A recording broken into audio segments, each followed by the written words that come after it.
Alright, we need to talk about something that's been eating at me for months now. Something that legitimately keeps me up at night. Something that made grown adults cry actual tears of frustration and joy at the same time.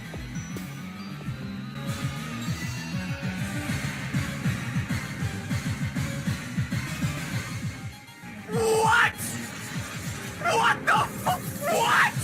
Bro, he did not just do that! I'm talking about how Game Freak looked at us, looked at our childhood trauma from Cynthia and said, you know what, let's do it again, but make it 10 times worse. I'm talking about Volo, the blonde merchant who seemed so friendly, so helpful, so trustworthy, and then proceeded to emotionally and psychologically destroy an entire generation of Pokemon players who thought they knew what difficulty meant. And before you click away thinking this is just another glazing video about a hard boss fight, no. This is about how one character managed to take everything we thought we knew about Pokemon battles, about storytelling in Pokemon games, about trust itself, and completely shatter it into a million pieces. This man didn't just beat us in a Pokemon battle, he broke us. He made us question our entire existence as trainers when we lost to his 8 Pokemon team. He made us relive the Cynthia nightmare, but cranked that up to 11 with a side of betrayal. Let me paint you the picture, because it has been like 3 years since Legends came out. It's early 2022. Pokemon Legends Arceus just dropped. Everyone's having a great time catching Pokemon in this new open-world style gameplay. We're rolling around Hisui, which is just ancient Sinnoh, because this is something refreshing, because we can dodge roll and throw Pokeballs like we're playing Dark Souls or something. And yeah, it is definitely Game Freak's best game ever created. The game's different, fresh. And then there's this merchant guy, Volo, who keeps showing up to help us out. Sells us items, gives us tips, seems genuinely interested in our progress. Here's where Game Freak played it as like a fiddle. They knew that we all had PTSD from Cynthia. That piano music still haunts our dreams. Those of us who played Diamond and Pearl back in the early 2000s, we remember walking into that champion room completely unprepared for the absolute beatdown that was about to happen. Volo is Cynthia's ancestor. And I don't mean that in like some cute Easter egg way where they just look similar. This man has her entire team. But wait, there's more.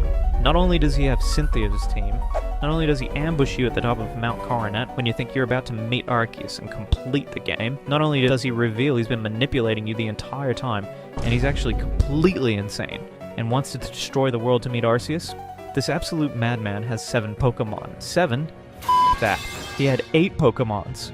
Let me repeat that for those people in the back. 8 motherfucking Pokemon. Entire history of Pokemon games, no trainer has ever had more than 6 Pokemon in a single battle. It's literally the rule, 6 Pokemon max. That's been the law since 1996 when Red and Blue came out. But Volo?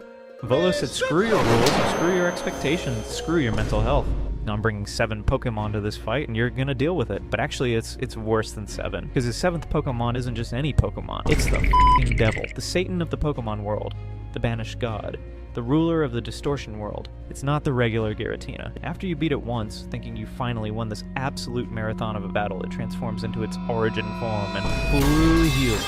So technically, you're fighting 8 Pokemon. You're 6 Pokemon against his 8. This is after you've already climbed all the way up Mount Coronet, probably used some items, and then maybe your team isn't at full health. There's no Pokemon Center at the top of the mountain. There's no warning. There's just pain. Let me break down his team for you so you could understand the level of psychological warfare this man was conducting. He starts with Spiritomb. It's bulky. It's annoying. It sets the tone that this isn't going to be easy. I had literally war flashbacks from Cynthia. Then comes Roserade with Poison, Jab, and Petal Dance, hitting like a truck with those attack stats. Hisuian Arcanine rolls up with Raging Fury, a new move that's basically just Outrage but fire type, dealing massive damage while locking itself in. Lucario with Aura Sphere and Bullet Punch, getting that steel type coverage. Garchomp, because of course Garchomp, with Dragon Claw and Earth Power, the same monster that traumatized us 15 years ago. Then Togekiss. This damn Togekiss. Air Slash with Serene Grace ability means 60% flinch chance. 60%. You literally might never get to move. Your Pokemon just stands there getting flinched to death while you scream at your Switch. It's not even about strategy at that point. It's about whether the RNG gods have decided you're worthy of attacking today. But the real kicker, the thing that makes this fight truly special in the most traumatic way possible, is that you have to beat all 6 of these Pokemon and then beat Giratina in its altered form. And then when you think you've won, when you think you can finally breathe, when you think the nightmare is over, that health bar fills back up. Giratina changes into its origin form with its signature move, Shadow Force, and you have to beat it again. No healing between phases, no checkpoint. If you lose to Origin Form Giratina after beating 7.5 Pokemon, you start the entire battle over, from Spiritomb, from the beginning. The first time I fought Volo, I went in blind. I had no idea what was coming. I'm strolling up Mount Coronet thinking I'm about to have a nice conversation with the god of Pokemon. Maybe catch the god of all the Pokemon, credits roll, good times. I see Volo there and I'm like, oh cool, my merchant buddy made it to the top 2. Maybe he wants to see Arceus as well. We've been through so much together, solving mysteries, helping people. He's been so supportive. Then this man starts talking. And the more he talks, the more you realize something's very, very wrong. He starts going on about how the world isn't perfect, how it needs to be destroyed and remade, how he's been using you this entire time to collect the plates so he can meet the god of Pokemon. The friendly merchant mask completely drops and you see him for what he really is, a nihilistic lunatic who's been playing 4D dimensional chess with your naive protagonist soul this entire time. The betrayal hits different because unlike other Pokemon villains who are obviously evil from the start, Giovanni looks like a mob boss, Cyrus has the emotional range of a brick, Ghetsis literally kicks Pokemon. Volo was our friend. He helped us. He gave us items. He showed up when we needed him. He seemed genuinely excited about our adventures. Every single interaction was carefully calculated manipulation, and we fell for it when the battle starts. And immediately you know something's wrong because the music— Hold up. Wait a minute. Something ain't right. Oh god, the music. It starts with Volo's theme, this intense orchestral piece that already has you sweating. But then, when you get to Pokemon number 5 or 6, it happens. The piano starts. That piano. Cynthia's piano. The same melody that haunted our childhood starts playing, but remixed into this epic orchestral arrangement that basically screams you're about to get destroyed and there's nothing you can do about it. Do. Goodbye, Giratina. Ha! He's going to another form. No! I'm dying. No, my God, I'm dying. I'm dying. My team when I first fought him was not ready. I had my starter Hisuian Typhlosion, who I thought was pretty strong, and I had a Luxray because electric types are cool. I had a Garchomp of my own because I thought I was being clever. I had a Hisuian Zoroark, a Hisuian Braviary, and a Togekiss of my own. This team got absolutely demolished. Not just beaten, demolished. Humiliated, embarrassed. Sent back to the 1800s where they belong. Spiritomb took out 2 of my Pokemon by itself because I couldn't hit it for super effective damage, and I just kept using Dark Pulse and Will-O-Wisp. By the time I got to Garchomp, I had maybe 3 Pokemon left at half health. His Garchomp outsped mine and one-shot it with Dragon Claw. The disrespect. Using my own ace against me and doing it better. Then Togekiss happened and I literally didn't get to attack for 4 turns straight. Just flinch after flinch after flinch while my Pokemon slowly died, and I contemplated throwing my Switch out the window. But I'm stubborn. I'm a Pokemon veteran. I've been playing these games since Red and Blue. I wasn't gonna let some merchant with good hair and bad intentions beat me, so I grinded. I trained. I built a whole new team specifically to counter Volo, and even then, it took me 7 tries. 7. And I know people who took way more than that. The thing about Volo's fight is that it's not just hard, it's smart. His Pokemon have coverage moves for their weaknesses. His Roserade has Poison Jab for Fairy types. His Lucario has Crunch for Psychic types. His Garchomp has Iron Head for Ice types. You can't just sweep with one overpowered Pokemon like you usually can in these games. You need an actual strategy, proper type coverage, good switching predictions. And even then, you need luck with the Togekiss, flinches, and critical hits. And the stats on these Pokemon are insane. We're talking competitive level stats here. His Garchomp has maximum attack and speed. His Togekiss boosted special attack. His Lucario is running a mixed set with both physical and special moves. This isn't some random trainer with random Pokemon. This is basically fighting a competitive Pokemon player if competitive Pokemon players could bring 7 Pokemon and also had the literal devil as their ace. The community reaction to Volo is absolutely incredible. Reddit exploded, Twitter lost its mind, Discord servers turned into support groups for Volo survivors. People were sharing strategies, team compositions, item setups, anything to help others beat this monster. There were memes everywhere. That picture of Volo smiling innocently next to images of players crying became the template of the year. The developers knew exactly what they were doing. In interviews after the game came out, they basically admitted they wanted to create a battle that would challenge even veteran players. They wanted something memorable, something that would stick with players long after they finished the game. Well, congratulations, Game Freak, you succeeded. I still wake up in cold sweats hearing that piano music transition. What makes Volo even more memorable is his character design and presence throughout the game. This man looks like he stepped out of a fashion magazine. The blonde hair, the outfit that's somehow both merchant appropriate and battle ready. That smirk that in hindsight was definitely evil, but we all thought was just friendly. His backstory is actually tragic when you think about it. This man has been alive for who knows how long, studying history and mythology, trying to understand why the world is the way it is. He's seen the worst of humanity, the conflicts, the pain, the suffering. And his solution? Burn it all down and start over. He's basically Pokemon's version of Thanos, but with better hair and a merchant license. The guy literally manipulated space and time, caused rifts in reality, endangered an entire region, all because he had an existential crisis, and decided the only solution was to meet God and demand a do-over. But here's what really gets me. Volo represents something deeper in Pokemon's storytelling evolution. He's not just a hard boss fight. He's the culmination of 25 years of Pokemon letting us think we know what to expect, then pulling the rug out from under us. Every rule we thought was sacred. 6 Pokemon per battle. Merchants are helpful NPCs. The evil team leader is the final boss. Volo breaks all of them. He's Pokemon's way of saying you're not kids anymore, and we're not going to treat you like kids. The aftermath of the Volo fight is something else too. After you finally beat him, and I mean finally beat him after probably dozens of attempts, he doesn't get arrested or repent or join your side. No, this man just gives you the last plate you need, drops some ominous dialogue about how he'll keep trying to meet Arceus no matter how long it takes, and then just leaves. Peace out. See you never. Or maybe see you in another 1,000 years when he tries to destroy the world again? Who knows? The man is immortal or something, and he's got nothing but time and trauma to distribute. Players started making connections between Volo and Cynthia that went beyond just the ancestor thing. Theory videos popped up everywhere.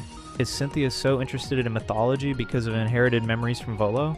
Is her strength in battle a genetic memory from her psychotic ancestor? Does she know about Volo? Some people even started feeling bad for Cynthia. Like, imagine finding out your great whatever grandfather was a nihilistic merchant who tried to destroy the world. The speedrunning community had a field day with this fight. Watching speedrunners try to optimize the Volo battle is like watching someone try to speedrun a hurricane. There's only so much you can control when Togekiss decides today is Flinch Day. The RNG manipulation strategies people came up with were insane. Some runners literally started tracking the game's random number generator frame by frame to predict when they could attack without getting flinched. And can we talk about how this fight made people actually use items in a Pokemon game?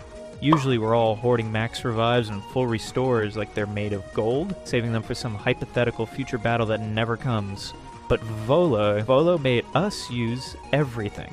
Max revives, full restores, X items for stat boosts, even those random berries we picked up and forgot about. People were crafting battle strategies around item usage for the first time since Pokemon Stadium on the N64. The psychological impact of the Volo fight extends beyond just the difficulty. It changed how we approach Pokemon games. Now when we meet a friendly NPC who's a little too helpful, a little too interested in our progress, we're suspicious. We've got trust issues. Every merchant, every recurring character, every person who shows up at convenient times, they could be the next Volo. But for those of us who persevered, who suffered through attempt after attempt, who learned every one of his Pokemon's movesets by heart because we've seen them so many times, beating Volos is one of the greatest feelings in gaming. It's proof that you can overcome anything with enough determination and probably an unhealthy amount of stubbornness. That victory screen after Origin form Giratina finally falls doesn't just say you won, it says you survived. The crazy thing is, Volo made us better Pokemon players. Before Volo, most of us were just using our favorites, not thinking about team composition or type coverage that much. After Volo, we're all suddenly competitive strategists. We're breeding for perfect stats. We're planning movesets like we're about to enter the World Championships. This one battle turned casual players into hardcore trainers because we had no choice. Adapt or die, and dying meant starting that entire 8 Pokemon gauntlet over again. Let's talk about that Giratina for a second, because it deserves its own discussion. This isn't just any legendary Pokemon, this is the Pokemon that was too violent for the normal world. The Pokemon that God himself had to banish to another dimension. And Volo just has it, controls it, commands it to fight you twice. The lore implications are staggering. This merchant somehow made a deal with or controlled the Pokemon equivalent of Lucifer, and he uses it as his ace. The disrespect, the audacity, the sheer power move energy. Origin form Giratina with Shadow Force is something else entirely. Shadow Force is a 2-turn move where Giratina disappears on the first turn, becomes invulnerable to attacks, and then strikes on the second turn with a base 120 power ghost move that breaks through Protect. You literally cannot hit it on that first turn. It's just gone. And you're sitting there sweating, knowing that next turn something on your team is about to get deleted from existence. The psychological warfare of watching that HP bar and planning your next move, knowing it might not matter, because Shadow Force ignores so many defensive options. The music during the Giratina phase deserves an award.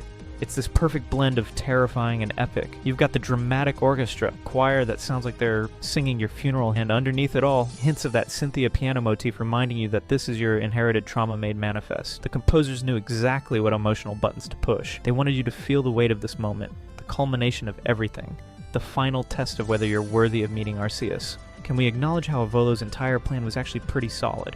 Like, obviously trying to destroy the world is bad, but his methodology was smart.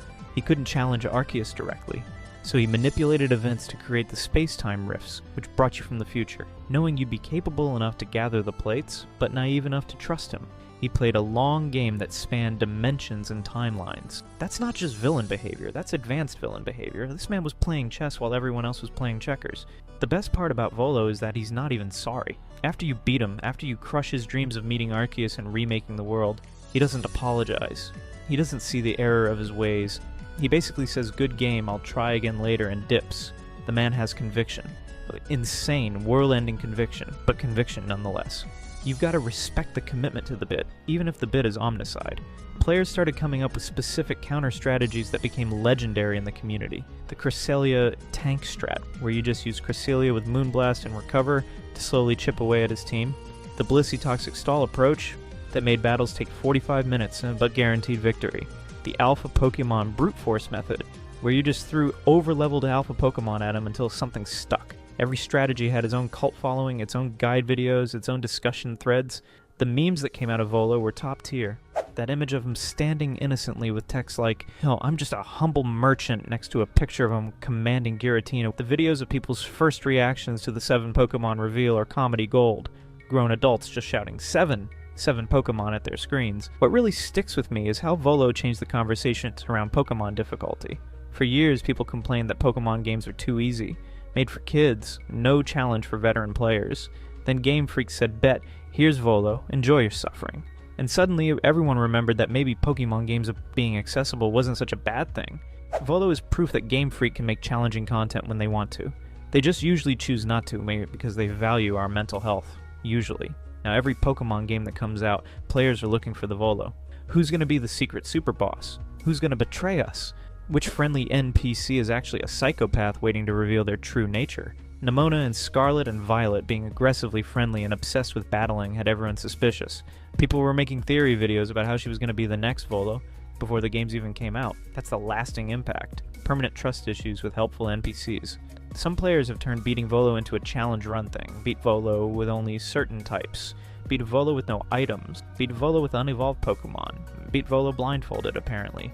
Because some people just don't value their sanity. These challenge runs have become their own subcategory of Pokemon content. Volo has never appeared in any other Pokemon media as criminal. No anime appearance, no manga spotlight, no Pokemon Masters event. This man deserves more recognition for the pure chaos he brought to our lives. Imagine an anime arc where Ash meets Volo, the trauma that would inflict on a whole new generation. Though honestly, Ash would probably beat him with the power of friendship and a severely underleveled Pikachu, because anime logic doesn't care about your game mechanics. Looking back, Volo represents a turning point in Pokemon storytelling. He proved that Pokemon could do complex villains with believable motivations beyond just, "I want to rule the world because of the evil." His philosophy, while extreme, makes sense from his perspective. He's seen centuries of human suffering and concluded the system is broken beyond repair. His solution is wrong, but his diagnosis isn't entirely incorrect. That's what makes him compelling. He's not wrong about the problems, just catastrophically wrong about the solution. The attention to detail in the Volo fight is incredible too. The way his Pokemon's moves perfectly counter common strategies. How Spiritomb being first means you can't just rely on fighting types to sweep. How Garchomp near the end punishes you for using all your resources early. And then Giratina as the finale, when you're exhausted and running on fumes. It's perfectly orchestrated difficulty, designed to push you to your absolute limit, and then beyond. I remember finally beating him after my 7th attempt. My hands were literally shaking. My Hisuian Good Draw was at 12 HP. One more hit from anything would have ended it all. But Shadow Force missed. It actually missed. The 5% chance to miss, and it happened when I needed it most. The scream I let out when that final Shadow Ball connected. My neighbors definitely thought someone was being murdered. And in a way, someone was. The innocent, trusting Pokemon trainer I used to be.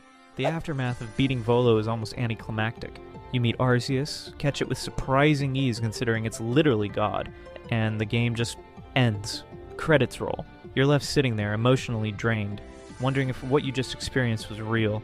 Did that really happen? Did a Pokemon merchant really just put you through the digital equivalent of military boot camp? The whiplash from intense battle to a peaceful ending is jarring, but that's also genius game design.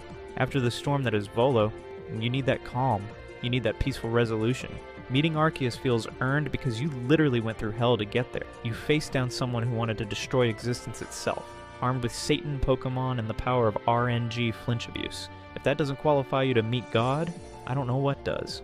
The legacy of Volo will last forever in Pokemon history. Years from now, when Pokemon is on its 15th generation, and we're playing on whatever comes after the Switch, veteran players will still remember Volo. We'll tell younger players about the time before Volo, when we were innocent and trusting. We'll share war stories about our attempts, our failed strategies, our eventual victories. And honestly, thank you, Game Freak. Thank you for giving us Volo. Thank you for not holding back. Thank you for saying, you want difficult? Here's your difficulty. Choke on it. Thank you for creating a villain so memorable, so challenging, so perfectly designed that we'll never forget him.